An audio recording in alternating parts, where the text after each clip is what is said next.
एबे आंचलिक पाणीपाग विज्ञान केन्द्र पक्षर पाणीपाग को नहीं एक बड़ खबर सामना को आसी। तेबे वर्तमान जहाँकि सूचना मिलूँ आगामी 7 दिन पाणीपाग स्थिति पूर्वानुमान कर प्रेस रिलीज जारी कर आंचलिक पाणीपाग केन्द्र। मध्याह्न किंबा संध्या समय राज्यर अनेक स्थान में अत्यंत प्रबल प्रबल अति प्रबल वर्षा सह घड़घड़ी सह कालबैशाखीर संभावना रही। तेणु विभिन्न जिला को येलो वार्निंग जारी कर एही समय सतर्क रहा परामर्श देछि पाणीपाग केन्द्र। तेबे आसंतु नजर पकाइबा आगामी 7 दिन मध्य केउं सब जिले में बिजुली घड़घड़ी सहित प्रबल अति प्रबल वर्षा होबार संभावना रही और केउं सब जिला को येलो वार्निंग जारी कर आंचलिक पाणीपाग केन्द्र। से नहीं भिडियो संपूर्ण अपडेट जानिबा, किंतु ता पूर्व भिडियो को गोटे लाइक करंतु एवं भिडियोटी को आपण मानक सांगसाथी मानक अधिकरू अधिक मात्रा शेयर करंतु।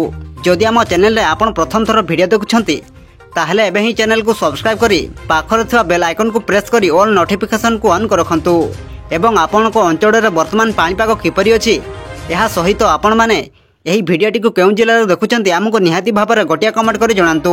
सूचना अनुसार अगस्ट 1 तारिख अर्थात आज किछि जिला को येलो वार्निंग जारी कर सतर्क करिछि पाणीपाग केन्द्र। यही जिला गुड़िक होउछि केन्दुझर, मयूरभंज, सुंदरगढ़, झारसुगुड़ा, बरगढ़, संबलपुर, देवगढ़, अनुगुल, ढेंकानाल, बालेश्वर, भद्रक, जाजपुर, केन्द्रापड़ा, कटक, जगतसिंहपुर, पुरी, खोर्धा, नयागढ़, गंजाम, गजपति यही सब जिला गुड़िक प्रबल वर्षा सह घड़घड़ी सह झटका पवन 30 ରୁ 40 किलोमीटर प्रति घंटा हेबार संभावना रही।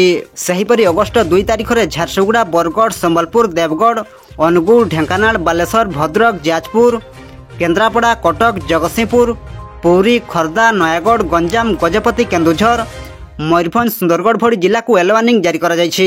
एही सब जिला गुड़िकर गोटे किंबा दुईटी स्थान में प्रबल वर्षा घड़घड़ी सह झटका पवन 30 ରୁ 40 किलोमीटर प्रति घंटा हेबार संभावना रही। अगस्ट 3 तारिख ରୁ 6 तारिख पर्यंत राज्यर विभिन्न जिलार गोटे किंबा दुईटी स्थान में वर्षा और घड़घड़ी सह झटका पवन संभावना रही। एपटे अगस्ट 7 तारिख ରୁ 10 तारिख मध्य पागरे बड़ धरणर परिवर्तन होई न पारे बोली आकलन करछि आंचलिक पाणीपाग केन्द्र।